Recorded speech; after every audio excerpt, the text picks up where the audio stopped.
One day I'm gonna be everything I wanna be. I don't let it get the most of me. One day I'm gonna be free. I wanna be everything I'm gonna be. My future right in front of me. One day I'm gonna be free. I wanna be free. To let me be free. From the depths of darkness, a voice emerges. A host with a fire burning in his soul. With a heart of steel and a spirit unbroken. He rides on two wheels ready to claim his throne. Amidst the chaos and the thunderous roar, insane wheels rise as a force to be reckoned with. Fueled by the power that only metal can bestow. He takes his stand, refusing to submit. Insane wheels hear his battle cry. A metal mayhem that will never die. With engines roaring, he paves his way. A legend in the making, day by day.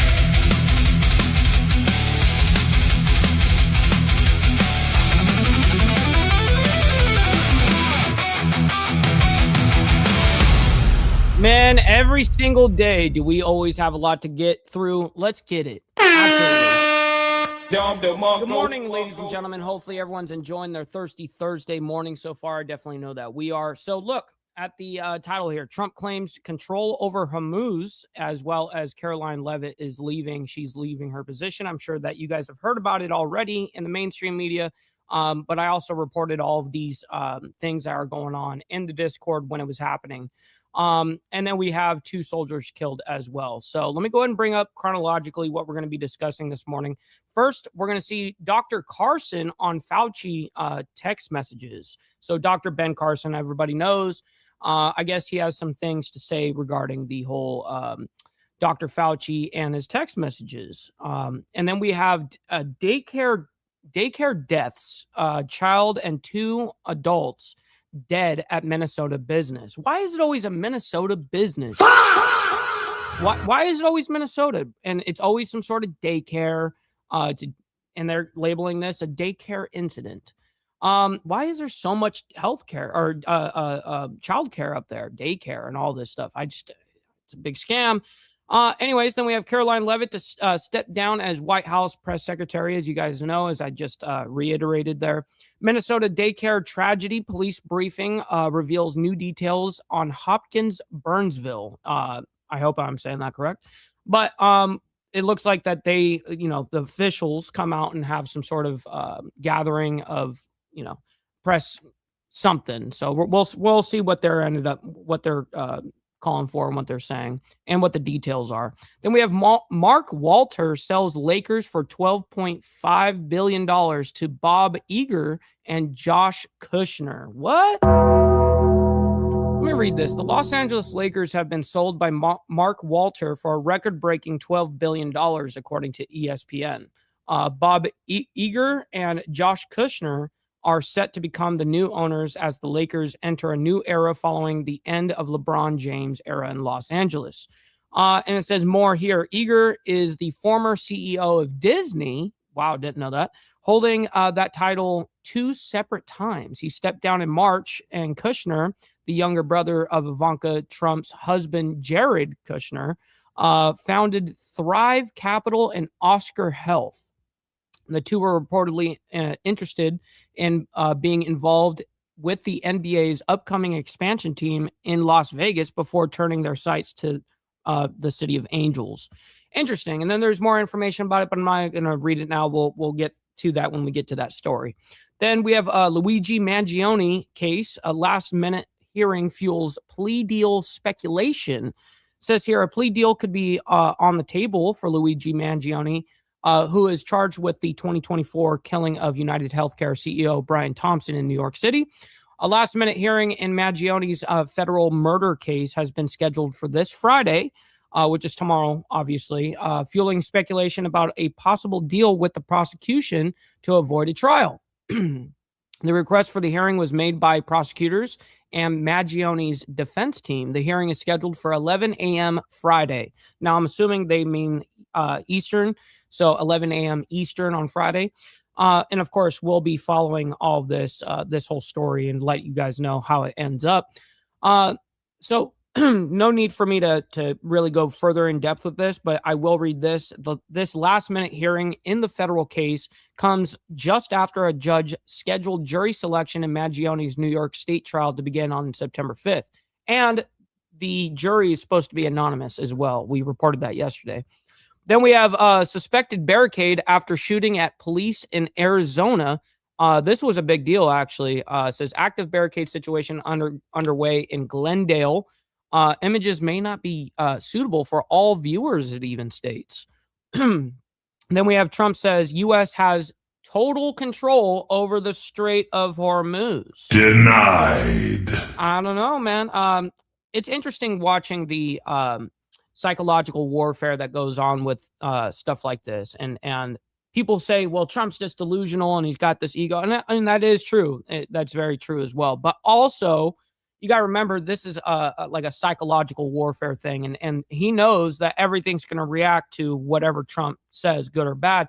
And so I'm not giving him an excuse. I'm just saying that I can objectively see what's happening and why he is saying the things that he's saying, even though they're not 100% true.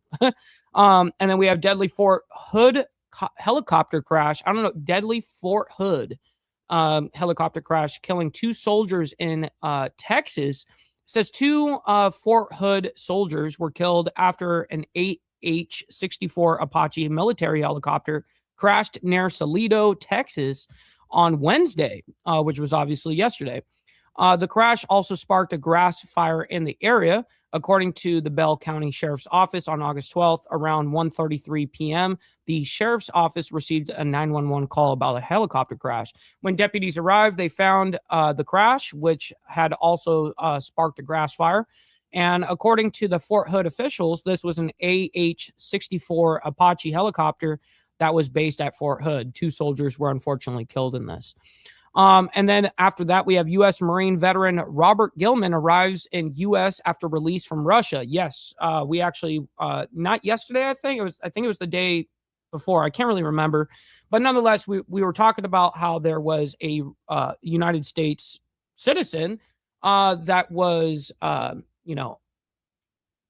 taken in custody in Russia in 2022 or whatever the case is. And so now he got released, and we reported that yesterday or the day before. I can't remember.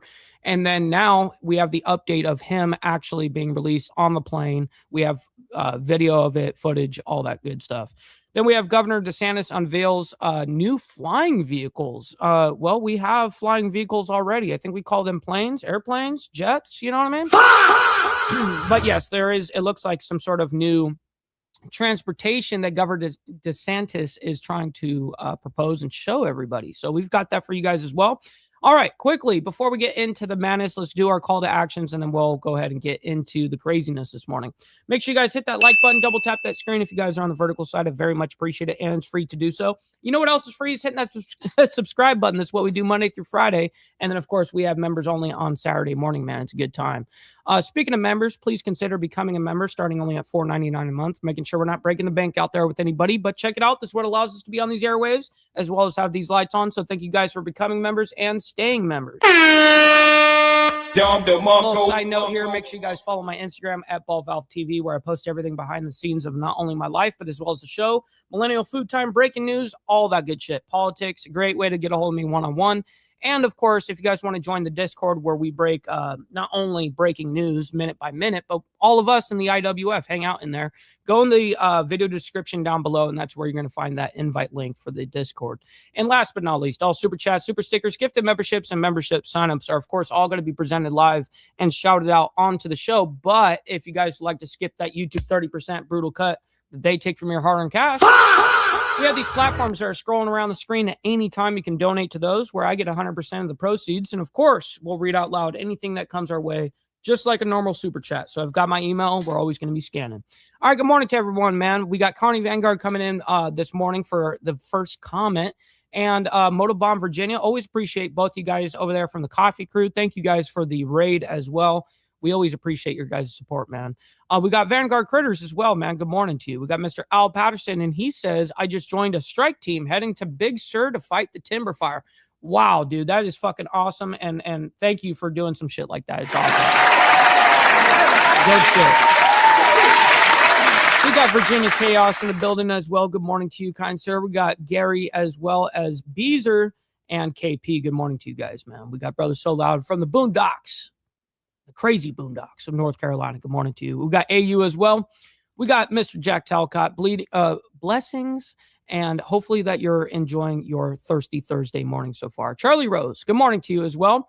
Let's see. We got Sterling Wheel as well. Good morning, and I control the Strait of Hormuz. Yeah, that's right. Somali scammers, facts. We got Steve Easy, by the way. Shout out to the OG in the chat. Always appreciate you. Scrolling on our way down. Yes, Lucy was on the back of the chair for a minute, and then she decided that she wanted to get off. So that's just the way it is. Yes, let's get the likes up for sure. And yes, we got lots of sad situations going on in the media, man. We got Miss Lotus as well. Good morning to you over there in Florida.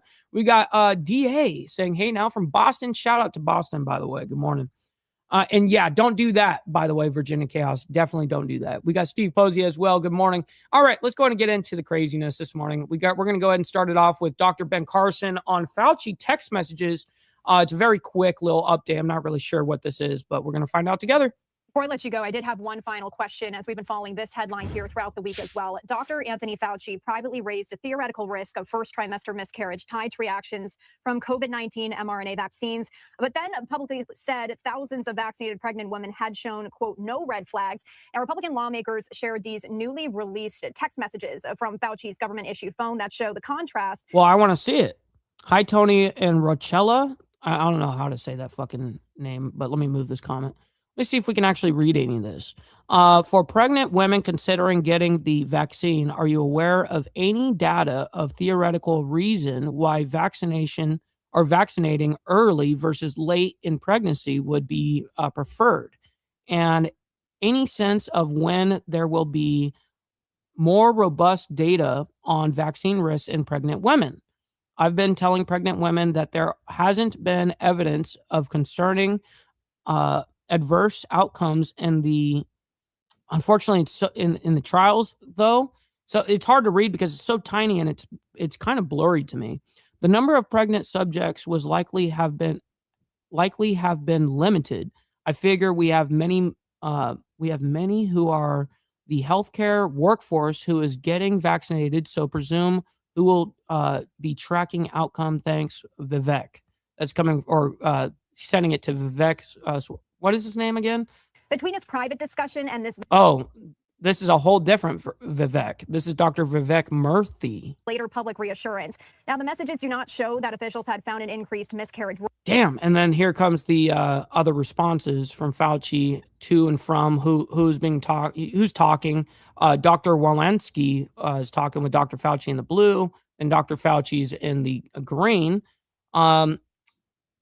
And I'm not going to read all that because it's pretty hard to read. Risk, only that they were discussing a theoretical concern while pregnancy data was still limited. But my question to you, Dr. Carson, what are your thoughts on these released messages? More specifically, what does it tell us about how health officials were communicating uncertainty around COVID-19 vaccines and pregnancy at that time? Yeah, no kidding, Virginia Chaos. Move the flock cameras to the straight. That's hilarious. Well, I bet you they got 0 flock cameras over there. clearly it's very concerning because the take-home message here is that our public health officials were not honest with the people, really didn't care that much about the people. They were more concerned about their own reputations. Of course, and that's not, it's not uncommon coming from anybody of any type of governmental official or representative or any of these things. Unfortunately, it does boil down to them and themselves. They're not going to do necessarily what's better for the people when it goes against them in their own position, unfortunately. Their own elevation. And it's going to take us as a society up, a long time before the people put the trust back into those public health officials. The current administration is working hard on that. And I think we'll get there, but it's going to be a struggle. Man, Dr. Ben Carson's gotten quite a bit older since, I mean, he was old back then when he ran for president against Trump the first term. All right, so let's go ahead and get into this daycare death situation. We have child and 2 adults dead at a Minnesota business. It's a Minnesota daycare, and they're calling it an incident at this Minnesota daycare. Let's go ahead and figure out what the fuck is going on here. It's always Minnesota. We're here this morning due to a tragic incident occurring on the 200 block of Tyler Avenue North in Hopkins. Hopkins police and multiple agencies responded to a domestic situation at an in-home daycare. Upon arrival, officers located a deceased male, female, and juvenile victim. There were other children present within the daycare, and we were able to get them out of the daycare and reunify them with their parents. At this time, there's no outstanding threats in the community. This is an isolated incident, and we are continuing to... Well, what the fuck happened? I like how you just say that we have deaths here, and you don't explain why. And then you say, and by the way, there's no threat to the community. Well, why don't you tell us why this happened? Investigate it throughout the day and probably evening. I can provide you more information as we gather the information throughout the day. Is this family? And we also do have the updated from governmental officials or police or whoever, because this is Brent Johnson, the Hopkins police chief, and he's going to, of course, do his best to play his politics and not say much, but we do have the update from this whole thing, so hopefully we can get a little something answered here. All the victims appear to be a part of one family. How many kids were inside the home when it happened? There was Brother Dean, good morning. 7 children within the daycare. One is deceased. Can you give an approximate age of that child? I honestly do not know. Were there any other injuries besides the 3 that are deceased? There were no other injuries to any other children inside the daycare. Chief, is this a house that has been known to y'all, or is there any history with this couple that you know of? So it's a internal family thing going on here. At this point, I do not have that information. Chief, what time did this happen? Okay, so let's go ahead and just move on from that because he seems like he's very hesitant to go ahead and give any information. So we have, after this next story, we actually have the update on it. So hopefully we can get a better straight answer. But nonetheless, let's go into this story that happened yesterday as well. Big ordeal. Karoline Leavitt to step down as White House press secretary. And yes, we actually reported that in the Discord yesterday when it happened, as soon as the announcements came out. Welcome back into Live Now from Fox. I'm Ryan Schmelz. We have some breaking news to get to. White House Press Secretary Karoline Leavitt will be leaving her position at the end of the month. President Trump putting this out on Truth Social just moments ago, saying this, our wonderful White House Press Secretary Karoline Leavitt, one of the most trusted aides, will be departing her role at the end of the month so she can spend more time with her beautiful young children and family, a decision I totally understand and respect. Karoline will now be one of my top outside advisors and an influential voice within the Republican Party as we work to defy history and conclusively win the midterm elections. Karoline has been a real leader in the White House and has done a phenomenal job fighting for justice, liberty, and freedom since 2018, including our historic re-election campaign of 2024. Karoline has been one of the best White House press secretaries in the history of the office. Thank you, Karoline, for a job well done. President Donald J. Trump. No, I objectively, Karoline did a really good job. Surprisingly, I mean, she's younger than me. She was 28 when this whole thing happened, when the Trump administration took over. I think she's 29 now. Now, this news just breaking moments ago, President Trump making that official statement on his Truth Social account. We're still trying to get more details on this, but many of you know that White House Press Secretary Karoline Leavitt did just have her second child. She has a very young family. She went on maternity leave not too long ago, then came back to the post, and now it appears, according to President Trump, is making the decision to step aside, but still plans to remain an advisor in some capacity outside the White House to President Trump. And well, I'm sure that Trump looks at her as like a total team player and somebody that he wants in his corner for damn sure. So it's not surprising that he would say that to her. What's interesting about this relationship between the two, Karoline Leavitt ran for Congress back in 2022. She was unsuccessful in New Hampshire. She was then... I actually didn't know that. I didn't know that she ran in 2022 in New Hampshire. That's new news to me. I did not know that. Hired shortly after by President Trump to serve on the Trump campaign for his reelection in this major political comeback that President Trump was trying to pull off. And then, yeah, I don't think anybody in the GOP is winning over there, or you're going to have any representation in New Hampshire. No wonder. President Trump goes on, wins his second term in office in 2024. Karoline Leavitt gets appointed to be the new White House press secretary under the second Trump administration. So we have some tweets we can pull in here real quick. Here we have this from Fox News. Breaking, President Trump announces that Karoline Leavitt will be leaving her role at the White House at the end of the month. Karoline has been a real leader in the White House and has done a phenomenal job fighting for justice, liberty, and freedom. We will go. And she also knows how to deal with the press. I mean, that's an art by itself. I mean, Trump really did emphasize that and show that, and the landscape of politics changed a bit when Trump got involved in politics, in the very beginning, and now all the way through. And I think that is something worth noting, is how to deal with the mainstream media, how to deal with different journalists coming at you left and right and stuff like that. There's a way to handle that. And try to pull in some more tweets here in a second. Here we got this from the New York Post. Karoline I didn't know that. The White House press secretary job shortly after returning from maternity. It's so funny. I automatically assumed that New Hampshire would be kind of like the rest of New England. You know what I mean? I automatically assume. Leave. Okay, we do have a statement from Karoline Leavitt coming in. That is a very small font, so we're going to look. Oh, wow. This is a long one. Actually, I didn't hear her side yet, but this will be great to hear.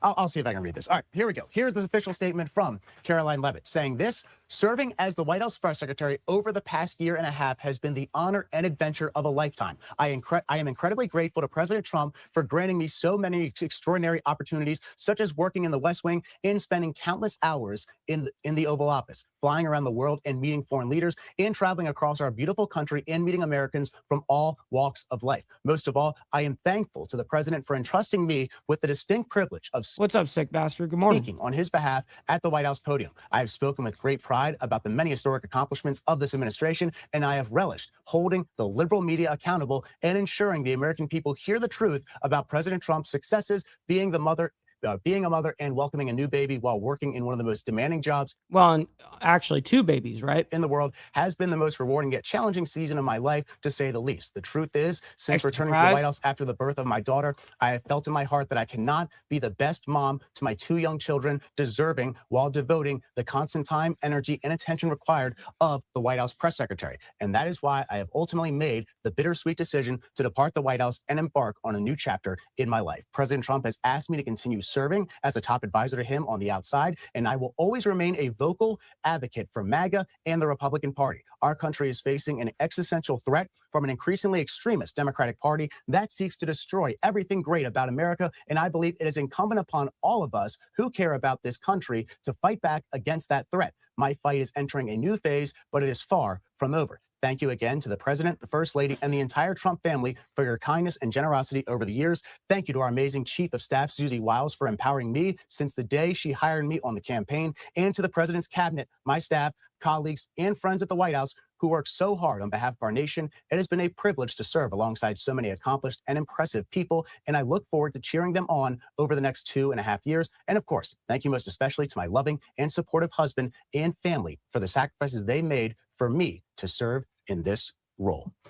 Yeah, yeah, a lot of you guys were saying the same thing. Like, I wonder who's going to be filling her job then, who's going to fill her spot. And honestly, I don't know. They're going to have to definitely reach in their pocket of people that can deal with something like being the press secretary like that. It's extremely hard to deal with. But anyways, let's go ahead and move into now the update regarding that Minnesota daycare incident, they were calling it, and now they're calling it a Minnesota daycare tragedy. So let's get this police briefing. Reveals new details on Hopkins Burnsville. Out of Hopkins. Now this is a long thing. We're not going to play this whole thing because obviously we're not going to play half an hour of this, but we are going to get the top of it real quick, and then we'll move on into other reports of other things. City Hall, part of the police, as they will provide an update on this deadly incident at a in-home daycare. 2 adults, 1 child tragically losing their life. Microphone set up. Let's listen in live. Good afternoon, everyone. My name is Paul Wilmot. I'm a communications consultant to the cities of Hopkins and Burnsville. We're here today on a tragic day. We wanted to bring this information. Yo, can we actually do our hair, I mean, damn. To everybody at one time. showing the coordination and communications between the two cities to kind of piece this together. What was a very tragic day. We'll have both police chiefs come and make a statement, and then the mayor of Hopkins will make a brief statement as well. We'll take a few questions, and then we'll get back to caring for our community. With that, I'll turn it over to the police chief of Hopkins, Brent Johnson. Good afternoon. Thank you all for being here. I'm Police Chief Brent Johnson with the Hopkins Police Department. I want to begin by expressing my sincerest condolences to the victims, families, and Hopkins community, along with all the families who have been a part of this tragedy today. This is an extremely tragic event for Hopkins or for any community. The victims were all valued members of the Hopkins community. Any event involving the loss of life is a difficult process, but when children are involved, it's especially devastating. Our thoughts and prayers are with all those affected. What we know and we can tell you now is this morning at approximately 9 a.m., the Hopkins Police Department, in coordination with multiple other agencies, responded to a report of a stabbing at a residence operating as a home daycare in the 200 block of Tyler Avenue North in Hopkins. Okay, so it was a normal residence, like a normal home, that they were getting paid to have, you know, basically daycare of other, you know, children, whatever, for different families. But it sounds like on the internal side, it was a suicide murder of the internal family.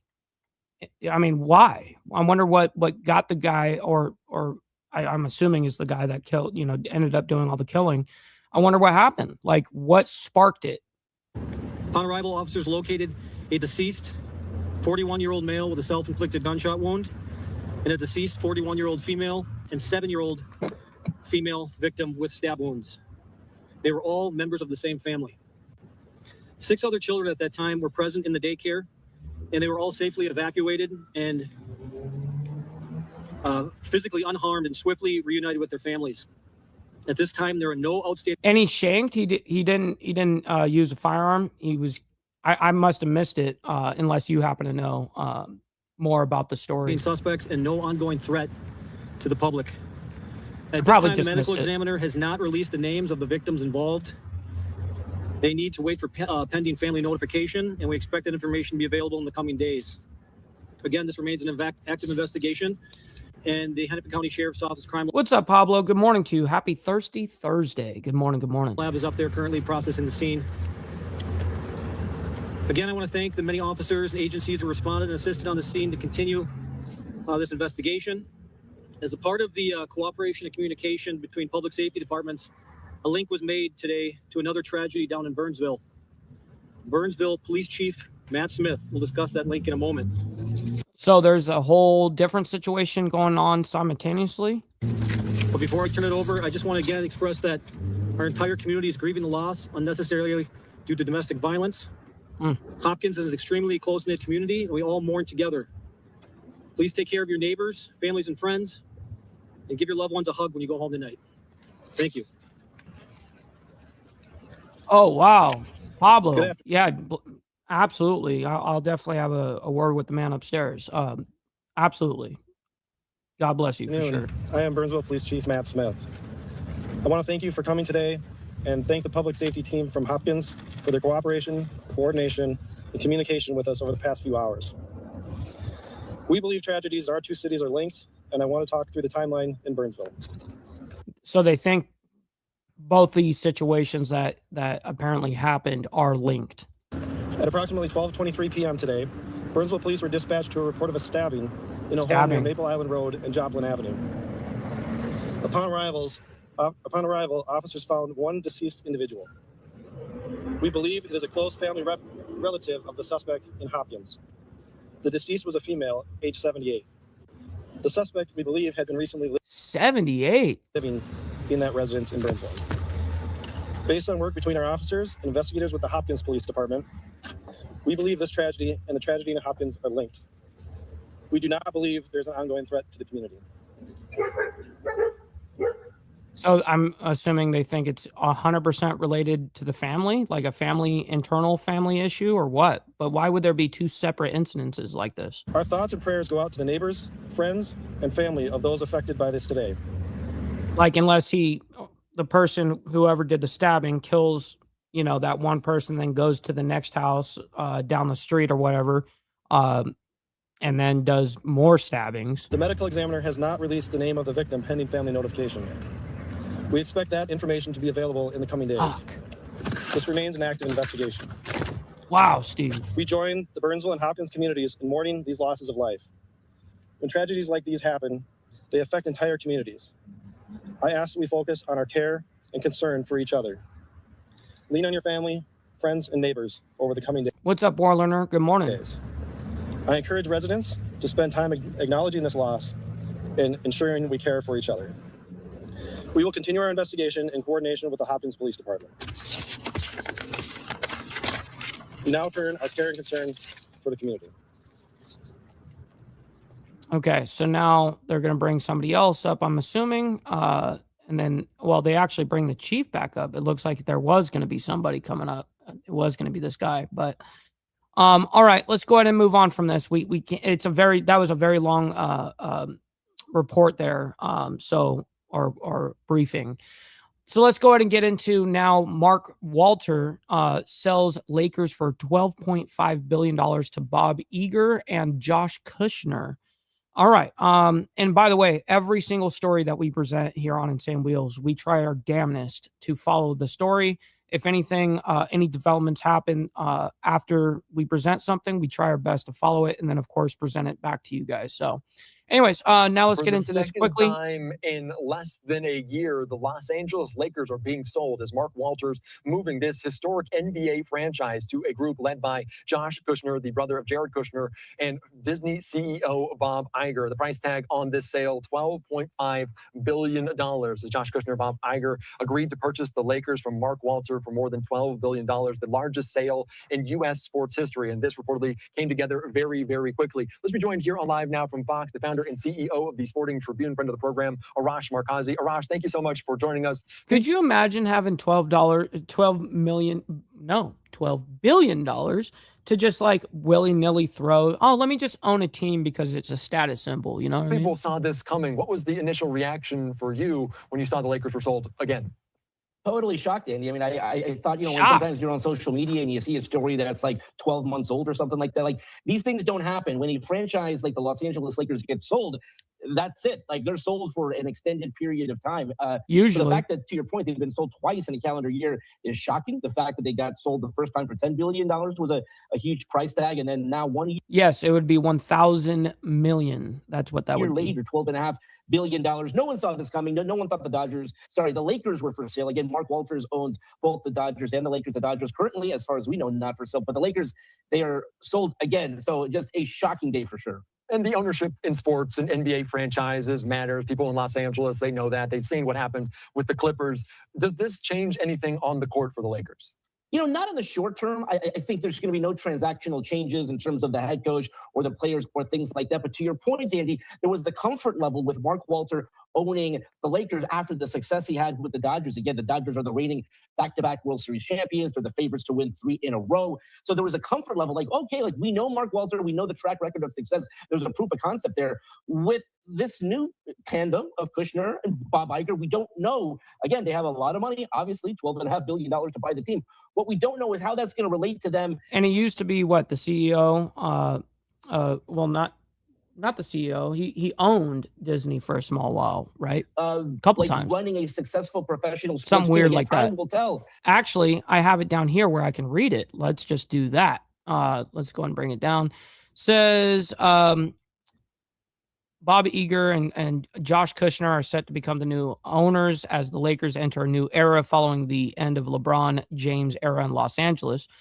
Says Iger is the former CEO of Disney. So he was the CEO, holding that title 2 separate times. He stepped down in March, and Kushner, the younger brother of Ivanka Trump's husband, Jared, found Thrive Capital and Oscar Health. So that's to give a little context. That is the only way that they're going to win over the fans here.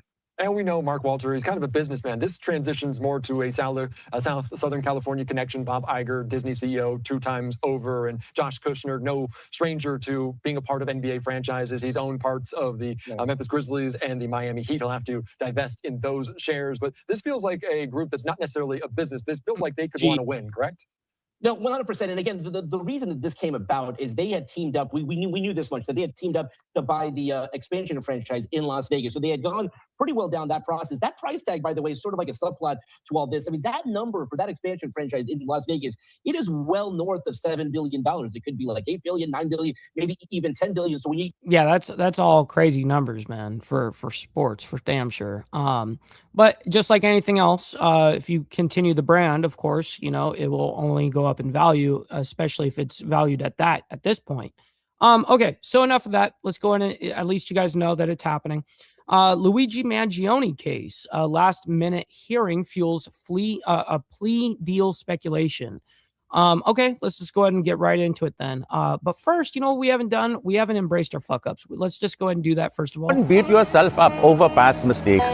You are going to fuck up again in the future, quite possibly in a most spectacular fashion. Why worry about yesterday's fuck ups when you have tomorrow's fuck ups to look forward to? You are a fuck up, and fucking up is part of your growth process. Embrace the process. Always embrace the process over here at Insane Wheels. Absolutely. We're not scared. And also, by the way, we haven't done the money part either. All right, just get the money part done. Give me money. Money me. Money now. Me a money needing a lot now. All right, now it's perfect. Denied. All right, let's go ahead and bring this up and figure out what's going on with Luigi Mangione. Welcome back into Live Now from Fox. I am Andy Mack. A huge twist maybe upcoming in this Luigi Mangione case. Yeah, and by the way, the trial is set for tomorrow, just for everyone. But it's set for right after when we end our show. So unfortunately, we're not going to end up talking about it until Monday. So just a little heads up there, but we will be following up on this story, of course. Reports indicate they are expected to discuss a possible plea deal at the end of this week. Federal prosecutors and defense lawyers are expected to meet in a conference about a potential negotiation. TMZ amongst the reporting here is saying exclusive Luigi Mangione's team negotiating a plea deal with the feds. That means the state case is in jeopardy. Some more of their reporting here on Live Now from Fox as sources telling TMZ the negotiations are real. It's always it involves TMZ. a possible guilty plea to murder, but the twist comes with sentencing, and they're told one of the possibilities is an open plea where sentencing is not negotiated but left to the judge after an extensive hearing that would allow for the defense to present mitigating factors that could lead to a sentence more favorable than life in prison. Let's be joined right now. Yeah, which option do you think he's going to get? You know, life in prison or life in prison? Yeah, exactly. Now here on Live Now from Fox, former federal prosecutor, friend of the program, Nima Rahmani. They always bring this guy. Negotiations, if they happen on Friday, what do they entail? Every single time they have talked about Luigi Mangione's case or what's going to be whatever, they always bring up Nima. He's a former federal prosecutor, by the way, but I've got a question for him. Why are you gay? You are gay. Just an observation. Well, they can entail a plea to the 2 stalking counts, and you can plea without a plea agreement. That's called an open plea, and of course, the judge will determine the sentence. But Andy, this really isn't about the federal case at all. It's about the state case, which I'll explain in a second. So the federal case has been gutted through some good defense lawyering. The defense was able to knock out the murder charges, the federal firearms charges, and by doing so... So they're trying their damnness, the defense is trying their damnness to figure some sort of loophole, wiggle room, something to be able to get out of something, right? Eliminating the possibility of the death penalty in the the federal game. case. Now, stalking resulting in death does still carry the possibility of a life sentence in federal prison. But again, this isn't about the federal case at all. This is about the state murder trial, which was scheduled to start in September. And this is why. When you're talking about the double jeopardy clause of the Constitution, normally that does... Man, did you see how many officials were fucking, like, damn, that many fucking cops and governmental, some sort of, you know, federal whatever... I mean, that many? Damn. When you're talking about the double jeopardy clause of the Constitution, normally that does not prohibit parallel state and federal prosecutions. We've seen it time and time again, not just in this case, but with other high-profile cases like Derek Chauvin. Yo, what up, Kurt? Good morning to you, by the way. We always appreciate you. For the murder of George Floyd. But New York is unique. They have a special New York state law that says that an individual cannot be prosecuted in New York state court if they've already been convicted in another court and the crime arises from the same transaction or occurrence. That's that special language.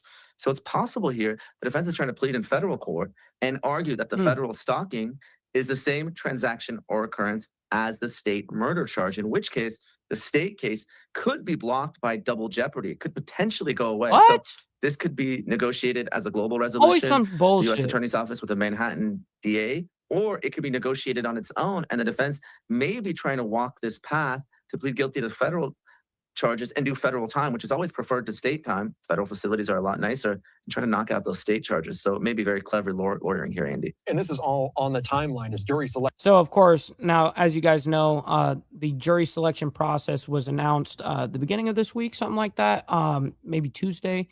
But I think it was Monday. But we were telling everybody that it's going to be an anonymous jury. That's what the judge stated. Anyways, let's go into suspect barricaded after shooting at police in Arizona. What, man? Come on. I don't know who told you to shoot at the police. It's kind of a bad idea. You know, it's probably not going to work out in your favor. So this is an active situation. Fox 10 Phoenix is covering this right now during their 5:30 p.m. news. Let's listen into a little bit of their coverage.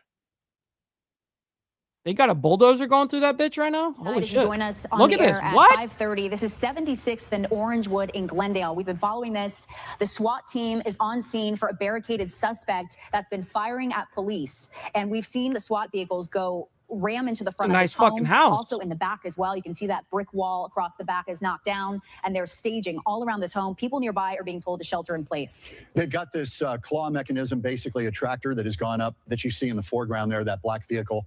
It's gone into the garage to clean some of the debris away. They have pierced both the front and the back of this house with armored vehicles and deployed tear gas. All the while, the suspect was firing at police early on in this, hitting their patrol cars. You can imagine if you live next door to this, the stark terror that you must. Yeah, a lot of times the federal penitentiary, Hardwire, you get treated a lot better. You get better conditions, you know, a lot better situations. There is pros and minuses, plus and minuses on both, of course. But yeah, I think that I would rather spend my time federally than in a state prison for sure. Anyways. Be going through right now because, you know, the bullets can pierce that stucco. It's no problem. So for the families, if they're in those homes, it's very, very dangerous. And the police in Glendale were not messing around. Whoever this is, it has to be serious, and they're very concerned about public safety because they breathe. Virginia Chaos, you know what? Just for you, because you said it, okay. Man, motherfuckers talk all the shit they want. But you see me, I'm sitting up here snacking on this big-ass sandwich, not getting a fuck. Kiss my dick, motherfucker. That's right. All right, back to this. The front and the back of that. This home, well, it's being demoed right before our eyes. They are demoing this house because whoever's in there and whoever was doing this, there's not really any place to go. There are SWAT teams out there behind a wall, out of your view to the right, and they have... This happened yesterday, just for clarification. This came out yesterday, and I told that right in the beginning when I presented it, by the way, that this came out yesterday. So got about 8 guys out there in full SWAT gear. I don't know if they're going to try to mount an assault on this house. It's very dangerous. Yeah. But there goes a claw to remove more debris, maybe to make it easier to pierce even further into that structure. Yeah. I'm with you, so loud. Yeah, and now you're seeing the trees blowing around now. That debris is kind of blowing around. It looks like a storm may be moving in. It's starting to get pretty windy in that area, but we did see drones up for a time and flashes of light coming out of the second-story windows. Damn, they fucked up the back of the house, too. We don't know exactly what this suspect is wanted for, why the SWAT team showed up in the first place. Well, yeah, I mean, it would be interesting to know why he was being in pursuit, whether he be at his house and the cops showed up. That would be interesting to know. But all that we do know is that he started shooting at the fucking cops, and of course, and he barricaded himself in the house. And now, you know, the standoff isn't going the exact way that he probably assumed. He didn't think that they were going to come and break in with a whole bunch of, you know, robots and shit and bulldozers. Yeah, this is a wild ordeal. But we do know he or she, the suspect, was firing at police. Yeah, no kidding, from this Steve. home. And if they were now, I wonder if he actually lived there. I don't know if he was like he fled and then went into that house and just took that house in as hostage. That would be interesting. to know as well. It'd be nice to get more of the information about this. Using the armored vehicles to try and make entry. I mean, that one would be led to wild. believe that the person inside is still alive. Or that they believe that. Yeah, and again, they put this armored vehicle in there armed with tear gas. It's got an extension that looks like a cannon, and they were blowing tear gas into the home. So if this person's still alive, oh yeah, these guys can be blasting anything they want right now. Once they started shooting at the cops, they kind of have every right to do everything at that point. It's a very unpleasant scene inside. That stuff is nasty if you've ever been around it. So. Yeah, there's definitely no fixing that house. I would absolutely agree that you would have to tear this whole house down and rebuild it. We'll keep you up to date on this, but we're gonna hang here for a minute, and it's gonna continue. It's gonna get look, the bulldozer's not done. Some of the police procedures. You're still moving shit. Can give us some info in my ear, but we're working on getting a phoner, longtime Phoenix commander. Okay, not yet. We're working on getting on the phone with a longtime Phoenix police commander, now retired, who can maybe kind of tell us exactly what we're looking at here and kind of break down what's happening more specifically. It's a very aggressive posture that Glendale police made here, and that leads me to believe that they thought imminent threat to the public. Obviously, somebody that they're really interested in inside there. But Still beyond destroying. that, just the public safety. You've got somebody firing wildly out of a perch on the second floor. So he was firing from up here at the second, somewhere up here on the second floor. He was saying, you know, people living in that neighborhood were really in serious jeopardy, and we understand that Glendale patrol cars were hit when they pulled up to this scene. Yeah, and the SWAT team, they've got all sorts of gear. We mentioned the crew that's behind that now knocked down brick wall over toward a neighbor's home. They are kind of stationed behind there, and one of the men back there has a ladder kind of peering over that wall, and maybe they have some kind of equipment. They're looking into the home through the second floor windows. We don't quite know, but we did see, again, flashes of light and some smoke coming out of those second story windows a short time ago. Yeah, I'm trying to make out on the stucco. There are a lot of marks on that stucco that makes me think that maybe... Yeah, no doubt, Steve. I do remember police were even firing at the home. I don't know if those are from ordnance or what that's from, but it's a very aggressive play here by Glendale PD. Yeah, oh yeah, no doubt. I mean, they are definitely not fucking around. Let's see different images that they switch over to this other image here. Let's figure out what's happening here. Why they? Oh, look at the bullet. Oh damn. Do you see all that? That's from all the cops shooting back at them. Enter the home on foot. So obviously still an active threat at this time. And again, people who live in this area, 76th and Orangewood and Glendale, being told to shelter in place and stay inside. In the window, even where our crew is, where Max is, that's a little... Like, that's crazy to me. Like, I look at like that. If those were the cops rounds and you were trying to fire into the window, I'm just gonna be honest. If I pick up my rifle and I'm gonna hit what I'm aiming at. I'm not going to be spraying the wall around the window. Maybe it wasn't from the cops, but if it was, y'all need to go fucking training. You know, that's crazy work. You got to shoot in the window, not all the way around it. What the fuck? A little too close for comfort. You can see those officers in the foreground behind that armored carrier. So, given their posture, they are ready, but I'm not sensing a total urgency here to make a move. Yeah, we're being told too that other agencies are being brought in to assist. Yeah, exactly. That he may have already killed himself, or maybe he got killed during the exchange of gun battle, and they just don't know yet. That can happen as well. Until they get to the point that they can confirm a situation, it just looks like they're continuing on because they haven't been able to confirm it. Real quick, we got my man. Holy shit. Virginia Chaos came in with a humongous donation just now. Sends in a $50 donation saying not saying anything crazy. Them people watching. Yeah, because you got hemmed up like 3 different times on your donations because of what you said. But that's great. Great shit. Thank you very much for the 50 spot. That goes a long way. Absolutely. Let's get it. With this situation, this barricade situation, as it's still being called at this time, there in Glendale.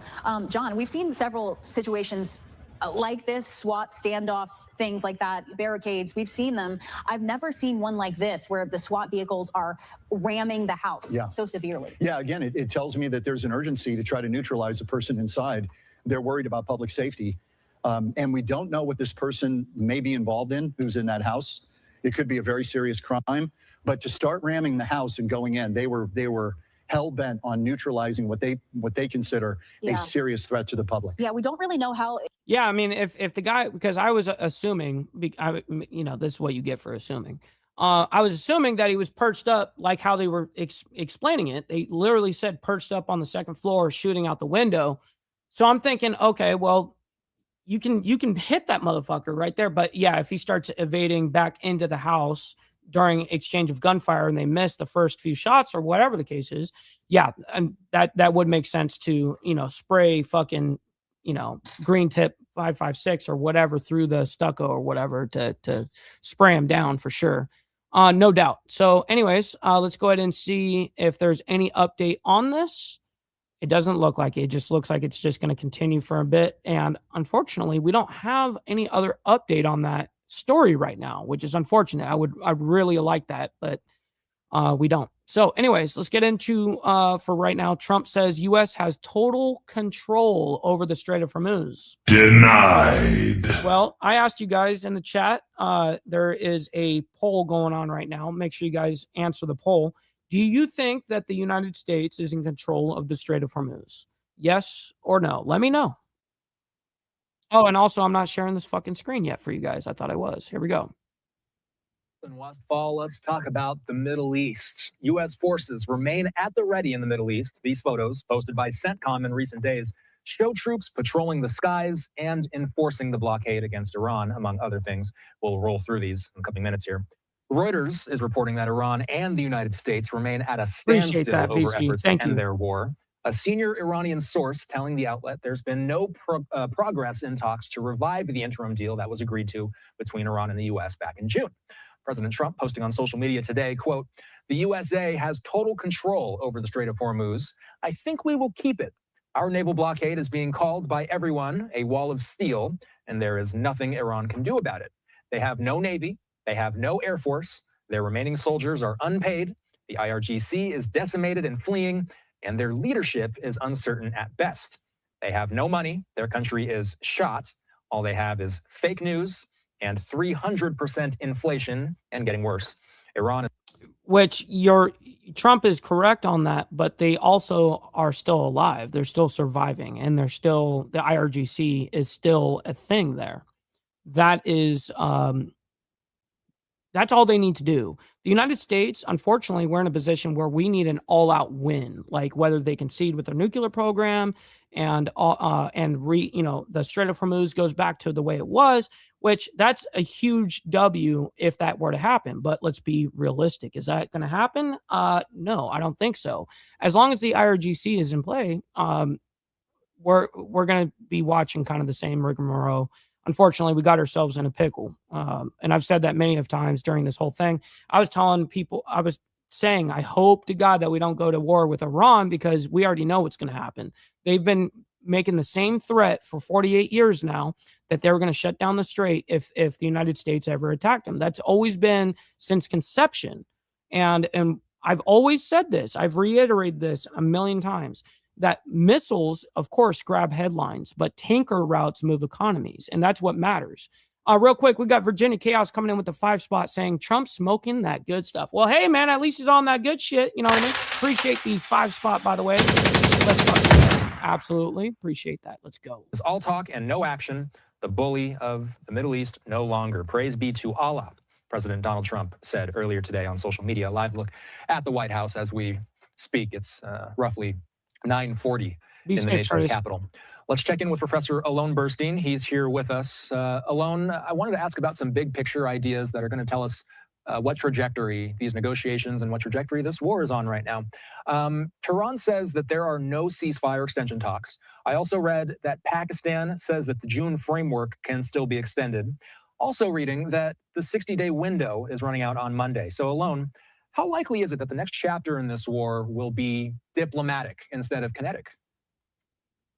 Thank you for having me, Austin. You know, the way you presented that is really the confusing mishmash of the different positions and suggestions about where things are going that we have.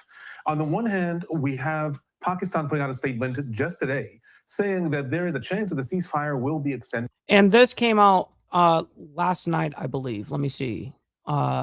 Yes, last evening. So yesterday by evening. 60 to 90 days. And that amount of time is crucial when we consider the midterms in the United States.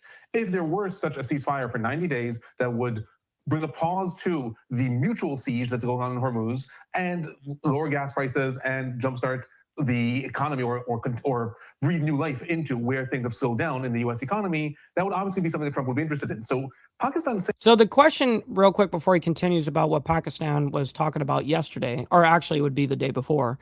The headline here is U.S.-Iran war. Is diplomacy still an option? Diplomacy is always an option.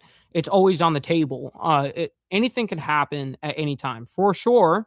But is it realistic in the aspect of like, oh, we're almost there at a diplomatic reasoning? No, absolutely not. We're far from that. We're definitely at a stalemate for damn sure. That I'm not sure if it's real or if it's not Pakistan almost trying to tempt the United States to say maybe there's an avenue, maybe there's an option towards a diplomatic resolution. 90 days, that sounds good, doesn't it? Because we have the midterms coming up. So that's how I understood Pakistan saying that. And specifically because we've had almost. What's up, Wakenobi? Hopefully you're enjoying your morning so far. It's an unprecedented situation when it comes to the diplomatic channel between the countries.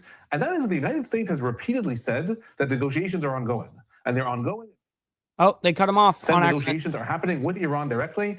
Iran has repeatedly denied that. And I said there's no negotiations happening. We are talking to Oman. There is rumors there's going to be a deal between Iran and Oman this week before Saturday. So, which is something that we've been talking about on this channel as well, regards to Oman and the IRGC making a deal behind our back, the United States. Well, actually, they're doing it right in front of us. So I shouldn't say behind our back. They're doing it because now that they see that, well, the United States aren't getting what they need done out of this. Maybe we need to hop on over to the other side. And, that's exactly what they're working out right now is in the Strait of Hormuz, how they're going to move forward. Oman being on the south side, which was our alliance to an extent that was working with us on this whole thing. Unfortunately, they are now signing up to, they're in negotiations as we speak with the IRGC, which is the Iranian side. So the way that it's going to work supposedly is that the incoming traffic coming into the strait is going to go on the path of the IRGC's route, which is going to go up there. And then when it comes back down, when they're leaving when they're going outbound from the strait, they're going to take the Omani side and hug the Omani side. And both sides will end up tolling the ships, essentially. That's what they're negotiating right now. We have one country saying we're negotiating, the other country saying we're not negotiating, and the third country, which is actually the negotiator, the mediator between the sides, saying there might be a deal that neither one of the sides has brought up. All that's to say, what we have now is basically. And Turkey has always talked out of both sides of their mouth, for damn sure. A game of chicken between the sides, with the United States every other week threatening to escalate attacks, coming on attacks on oil facilities or energy production facilities or power plants or bridges. Very true. Iran saying, we are here for the long term. And if you want to have a prolonged war, we're willing to do that. There's lots of intelligence reports suggesting that Iran is rebuilding its military in a different way for a prolonged war. While the negotiators, not just Pakistan, Qatar, also Saudi Arabia and Egypt, all trying to spiral things down. Ultimately, this is one of those things that's going to depend on President. That's right, Hardwire. There's nothing off the table, essentially. That's the way that warfare really goes. Listen, and yes, by the way, just like Virginia Chaos said earlier, make sure you guys hit that like button. You don't have to like the video for what's happening around the world, but you guys can like it for me and what we do here on Insane Wheels. So thank you for that. Double tap the screen if you guys are on the vertical side. I'd very much appreciate Trump it. At the end of the day, Iran is happy to have a deal on its terms. And if not, we might go to war. Trump wants a deal on his terms, but Trump has the midterms. And Iran has a lot of pressure in its economy, and I'll say something about that in a minute, but it doesn't have a firm deadline with regards to when things need to look better. So that's where Trump's gonna have to decide if he opens up a diplomatic channel because of that economic pressure or not. And the one thing I just wanted to add also, when Trump said Iran is facing 300% inflation, lots of people have been asking, is that true or not? I will say that most analysts and most international organizations have not confirmed 300% inflation, but Iran's economy has suffered and is suffering. The Iranian rial, since the war began, since February, has dropped 20%, not 300%, but 20% of its value. The International Monetary Fund just updated its projections last week, and it projects that Iran's economy is going to shrink by 5.6% this year, which is the worst that would be for the Islamic Republic since 1988, since its war with Iraq. back then. So the Iranian economy is feeling the pressure, maybe not 300%, but that's, I think, what Trump is alluding to when it comes to the damage that the United States blockade on Hormuz is doing. May not be 300%, but certainly is having an effect on Iran as time goes on. So you talked about that 300%. Yeah, prices go down, and they go down for, a week or two or something like that, and then it skyrockets again, and it's a very volatile situation. And the unfortunate part is exactly what you're talking about there, Steve, is like, oh, yeah, everything's going to come. Well, when? Yeah, of course, when everything's over. How long is it going to take to get this Iran thing? How long are we going to be in Iran? That's really going to be the question, because I see us in this very similar situation as to, same but different, obviously different reasons why the IRGC has leverage in this over previous wars. But the thing is, we're seeing ourselves in a cycle like we saw in Afghanistan, like we saw in Iraq. Unfortunately, you find yourselves and you think that you're going to get this regime change, you're going to get all this shit, and it's going to work out. And it really doesn't turn out that way. They're going to resist on every bit of it. So the general population of Iran actually does approve of the IRGC. They like their living conditions. The only real true way to get a real revolution is by that. You need your own people to come in and say, we're overthrowing this shit. We're over it. And people are saying, well, that's exactly what was happening before the war. And they were killing and arresting all these different protesters and stuff. Yes, you're right. But we're talking about tens of thousands. There needs to be hundreds, not even hundreds of thousands, not even a million. You need millions of them. You have 91 million people over there in Iran. You have to get millions of them on the street, dude. You know what I mean? You can't just have 10,000 pocket here, 10,000 pocket here. You need a huge amount. That So anyways, the president put in his social media post. Also in that same post, he said that the U.S. has complete control over Hormuz. Is that true if Iran is still able to disrupt traffic in the waterway, though? Alon just sat there and laughed, if you guys noticed his reaction to that. Well, actually, I'm going to back it up so you guys can hear Austin give the question, does the United States control the Strait of Hormuz? And let's see Alon's reaction to that. Is that true if Iran is still able to disrupt traffic in the waterway, though? So it obviously depends how we understand control and what that means. Essentially, right now, what we have is... And that's a very good way that he started it off, because truly, what define control? Because that's the issue that you're finding everything in. Because there are some things that the United States does have control over. We absolutely have the naval blockade that's going on right now that that blockades all of the Iranian ports. So that's a big deal, and that is fucking them over. Trust me, it is. Financially, it's fucking them over by hundreds of millions of dollars per day. So there is control in some aspects. We also have control on the aspect of force. Yes, we do. But here's the thing: just because we have the aspect of force behind us doesn't mean that shipping is going to be from around the world that is just going to be free flowing like a water flow. That's not how this works. When threats are happening, you got owners of these ship companies that are calling the captain saying, do not go through, do not move. You're going to risk our fucking cargo. The insurance company is already pulled off because of the region. And they said, we're not covering it if you move that ship.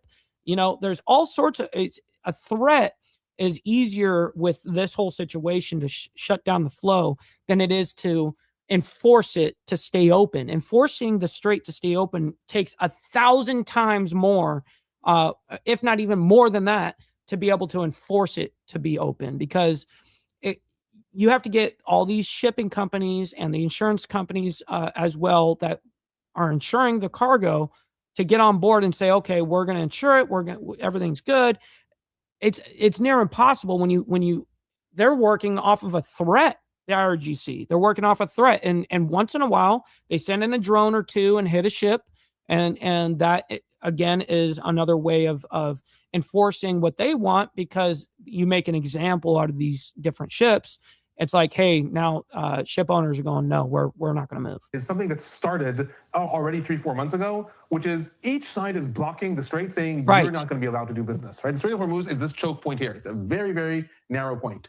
Iran controls all of this area. It's Iranian territory. And how? Okay, so real quick before he continues on this, I have to explain this because he is bringing up good points about the strait and the way that it's controlled. So let me go ahead and show you guys theoretically what I mean by this. Let me share this tab. Okay, is it sharing to you guys now? Okay, it is. Okay, so basically on the Gulf of Oman side, we've got our blockade on this side. Theoretically, there is a blockade right here as well, but from the IRGC, theoretically. Well, we control the skies. It's hard for them to also use their mosquito fleet, because anytime that they do bring out their mosquito fleet, we see them and we're able to target them and put them out. So the blockade really isn't actually kind of there right now, but it's still said to be there. But because of the amount of force and air support that we have over there, they don't have a real good way of enforcing it with their mosquito fleet. So there was something that was called Operation Freedom. Trump was talking about kind of in the beginning of this whole thing when the strait was shut down. That's basically where our side, the Gulf of Oman side, we would send in our warships or whatever, go in to the strait and come over here to where their blockade is, and we would escort their ships in and out, or basically out to the Oman side. Now, that was called Operation Freedom. It was kind of a threat, and it went crazy for about a couple of days, and then and it really nothing happened of it, and then it just dropped off. Now they're actually doing this Operation Freedom now actively, but I don't know if they're doing it under that name or whatever the case is. I'm sure that whatever, but they're doing that now because of the amount of air support that we have on the Iran side, which would be this side. We have so much air support that's over this whole area right now that their mosquito fleet can't enforce a blockade. So that's why we're also simultaneously going in and bringing ships out. And so that's what Operation Freedom was in the beginning, and what it's turned into now, without people or any media organization actually talking about that. Real quick, yes, it is overtime. You know what they say about overtime? No tax on tips, no tax on overtime. Send in your fucking money. I think everyone should obey. Maybe you need to donate some freaking money. Donate. Maybe you need to donate some freaking money. Maybe you need to donate some freaking money. Donate. Maybe you need to donate some freaking money. Donate some freaking. Shit. And yes, Steve, thank you for that, by the way. Yes, that's what I do love about this YouTube platform that we've got is what's great about my takes is you guys can go back when it actually happened, like the beginning of the war, and see my exact reaction to it and my positions on everything. It's not just that, it's positions on everything, which is great that we have actual evidence of that, right? Real quick, we got Rabbit of Chaos. Good morning and welcome into Overtime. We also have Lil Paul as well. And yes, that is true, Lil Paul. Very, very true on that observation. All right, let's get into this next story here, though. We're going to go ahead and end that for a minute. We have a few more stories to get through, though. Deadly Fort Hood helicopter crash. 2 soldiers were killed in Texas. 2 Fort Hood soldiers were killed after an AH-64 Apache helicopter crashed near Salito, Texas on Wednesday. Let's go and bring this up and figure out what the fuck is going on, man. That's terrible news. All right, here we go. You're watching live now. I'm Austin Westfall. Let's head out to Central Texas. Our next story taking us there, where Fort Hood is investigating what led up to a helicopter crash that killed 2 of its soldiers today in Salado. That crash also sparked a I was saying Salito. I'm sorry, Salado. Fire miles away from post. Military officials saying the helicopter went down during a routine training flight. Fox 7 Austin reporter Marco Bittenell joins us live near the crash site. He's here with more. Marco, what can you tell us? Well, Austin, just a heartbreaking story here out of Salado. An AH-64 Apache helicopter. Can you put the microphone up to your mouth so that we can hear you and not the road, please? Why do you have it down by your belly button?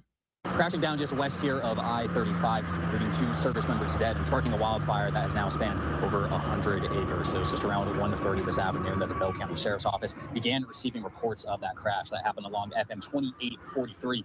When that crash happened, it led to a massive wildfire that is now spread to 155 acres. So he said a wildfire, but it wasn't a wildfire. It was a grass fire. And grass fires do spread and can turn into extreme wildfires for damn sure. But the grass fire, it apparently was big. And as you guys can see out here, you guys can see where that grass fire ran. But it is at 95% contained now. We did have multiple agencies that were on scene helping. Well, that's good. They got it contained. Including the Texas A&M Forest Service, which did use. This was yesterday in the evening, and they said 95% contained on the fire. So obviously they got the fire out. A helicopter, as well as a plane to spread water and retardant onto those flames. Now, we did catch up with them not too long ago, and they recalled those moments that they first got that call out to this fire and what that response eventually looked like.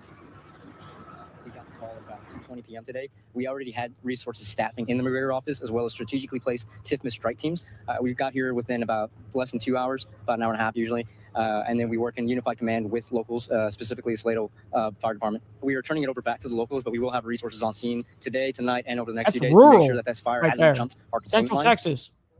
Super rural. Look at that. Fort Hood All has burnt. confirmed that it was 2 other soldiers killed in this crash, but their identities are being withheld until 24 hours after the next of kin has been.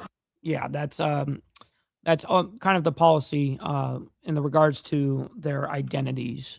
Killed in this crash, but their identities are being withheld until 24 hours after the next of kin has been notified. Now, when it comes to the exact cause of this crash or what flight path those pilots were on, that is still unclear right now. We did see the Fort Hood Criminal Investigation Division on scene today, and we do expect to have more answers as their investigation into this crash continues. Also, Marco reporting live for us tonight. We appreciate it.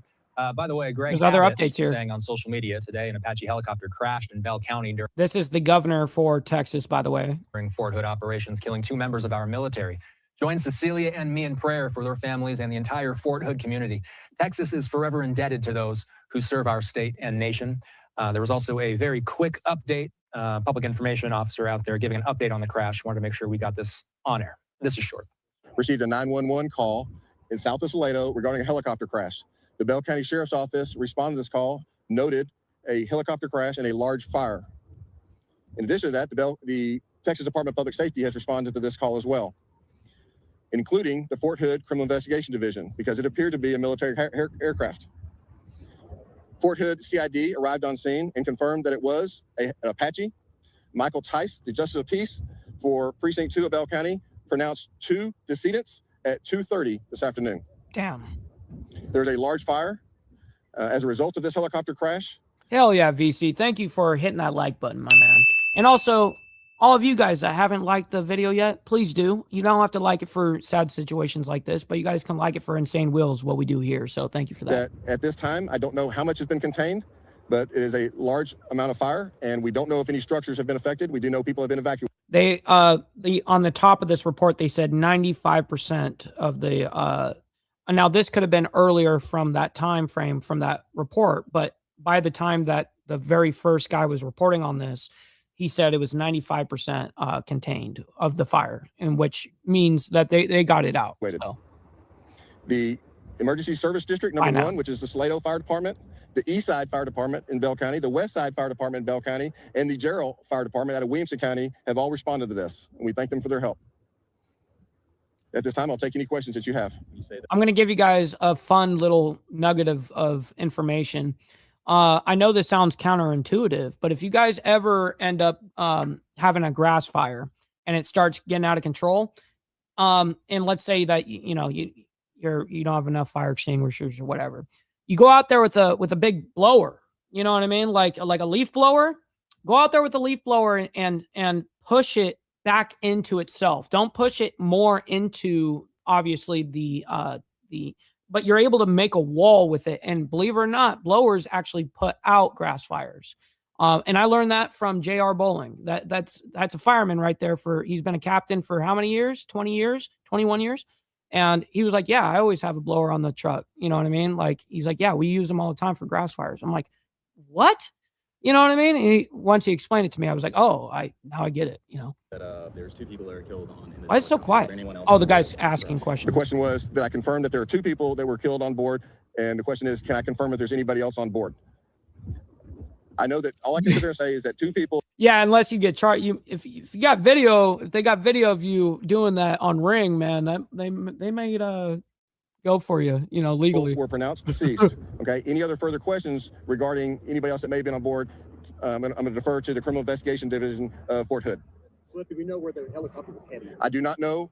You asked the question whether I know where it's headed, where it was going. I do not have that information, but I would. I guarantee you, by now he does have that information, but he can't speak about it because it's military operations. All right. So very sad situation regarding that, man. Rest in peace to those 2 in service, man. That's terrible.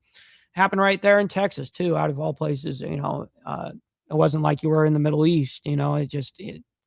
People go down from helicopter crashes, man.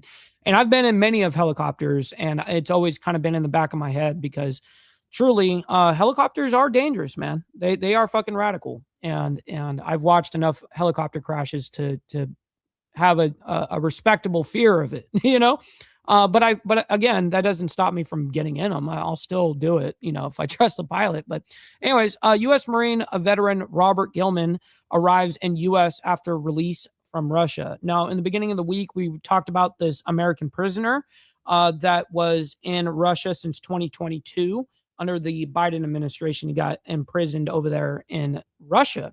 Now, he got released yesterday. And for zero exchange, it happened off of a humanitarian kind of thing.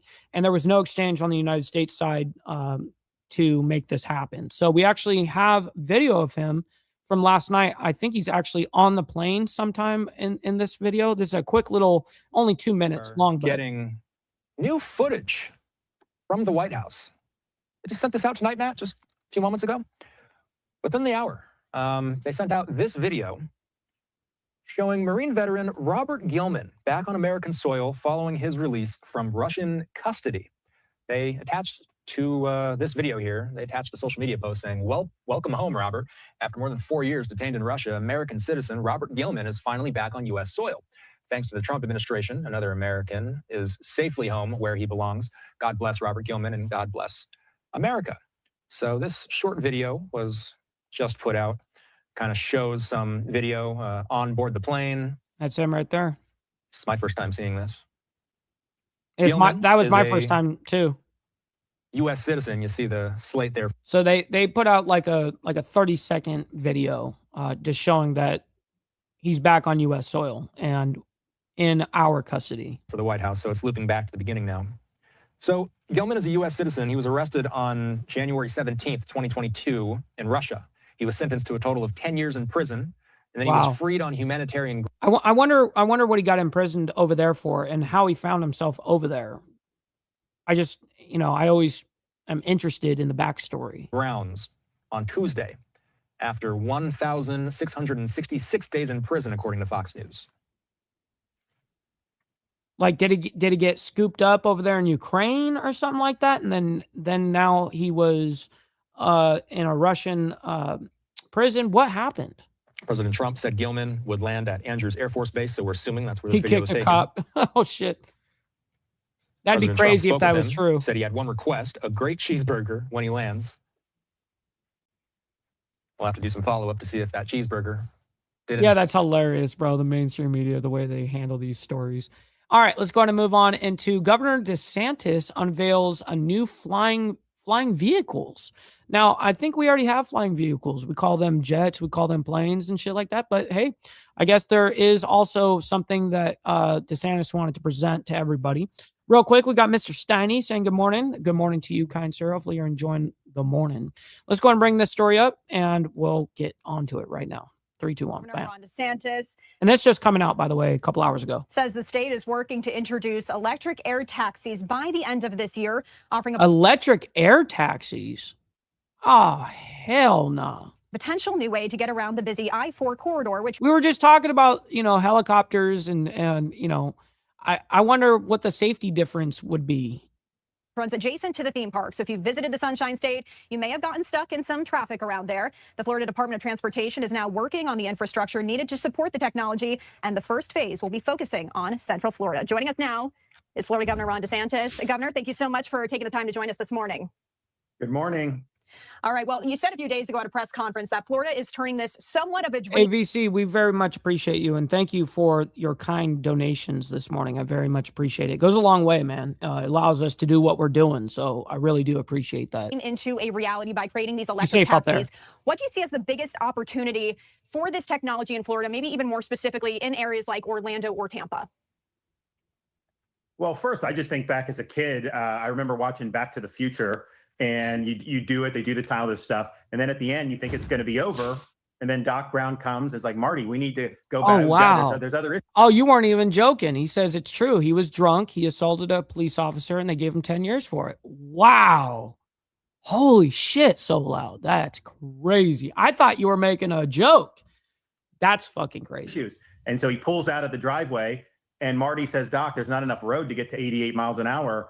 And Doc says, roads, where we're going, we don't need roads. And then he hovers up and then goes. Now, obviously, we're not going to do time travel, but that was something that always stuck with me. And then watching the Jetsons as a kid, you know, could you have some of this air mobility? Wouldn't that be something that would be really neat? The technology is now getting to where this is going to be a reality. So we were at the SunTrax facility there in Polk County in the videos that you're showing. That's been a test track that we've had in Florida for the last 10 years. We test traffic solutions. We've done a lot of autonomous vehicle testing, and now we're doing advanced air mobility. We have 2 vertiports. So you're going to be seeing those flights tested in Central Florida this year. And so what would that be? I think there's a range of things. I mean, on the consumer end. And these things look crazy. Did you guys see the whatever you call these taxi things? Advanced air mobility. We have 2 vertiports. So you're going to be. Look at this shit.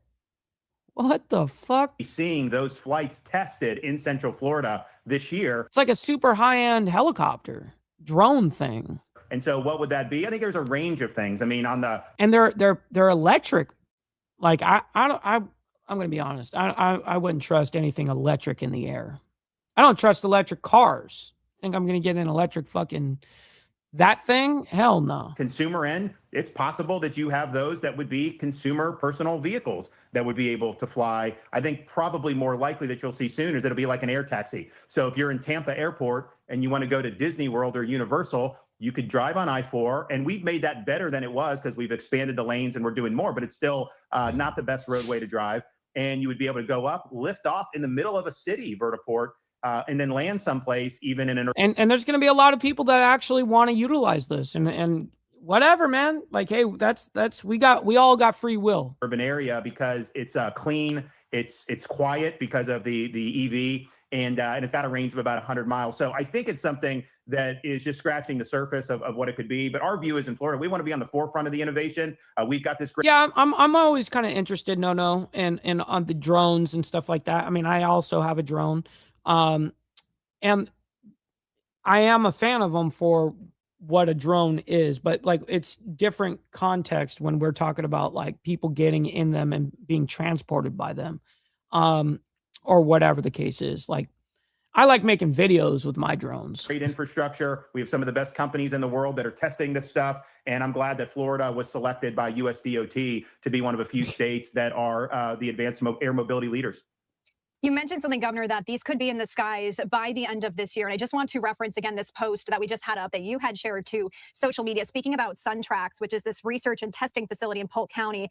What needs to happen between now and then to make that timeline a reality in terms of this testing?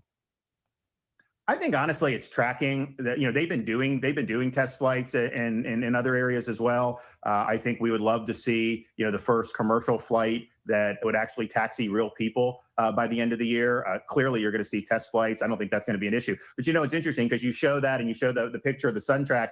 We are also doing the cyber cabs, the Tesla cyber cabs, the Waymos, about the driverless vehicles, which is something that I'm sitting in that thing. And they have all these hazards that go out on our SunTrax to try to trip the car up. And it navigated every single one of those very well. I do think you're going to see some of that technology put in the eVTOLs as well. Ultimately, you will need. I wonder truly, though, the safety pluses and minuses from using something like that or just you getting in a helicopter, right? A pilot. Like what would be safer? There. It will likely be able to taxi 3 people. But I think eventually it will likely be an automated system. And Governor, I just wanted to share this with you, just going off of what you just said there. We've been asking our viewers to weigh in there about all of this. saying, would you ride in a flying vehicle? And 64% of them saying yes. So there is a lot of interest here with this. Well, and I don't know if they're fully understanding the context that when they were answering this at first, but maybe let's just assume in good faith that everyone understood the question. Like I was saying, there's going to be a lot of people that are going to take interest in shit like this. I would be that part of that 29% of no, I would not.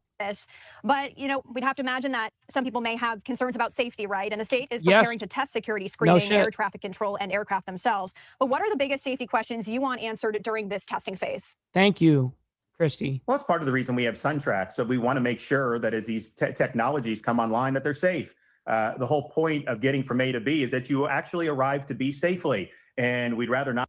I sure will. I will after the have to show wait in for traffic for hours and get there a lot quicker. But clearly, people are going to want to see that that's safe. My sense is that the results so far have been very good on the eVTOLs. It's certainly been very good on the Teslas and the Waymos in terms of the road autonomy. So I think you're just going to continue to see the tests prove the data out, and then people will be able to make their judgments. But it's interesting. There's some people even to this day, they don't like flying in airplanes. They don't want to take a commercial flight. I have friends. It's like, I don't want to get on a. Yeah. And he does make a valid point on that. There's plenty of people that will not fly in airplanes. Now, I am the opposite. I'm somebody that will absolutely get on an airplane.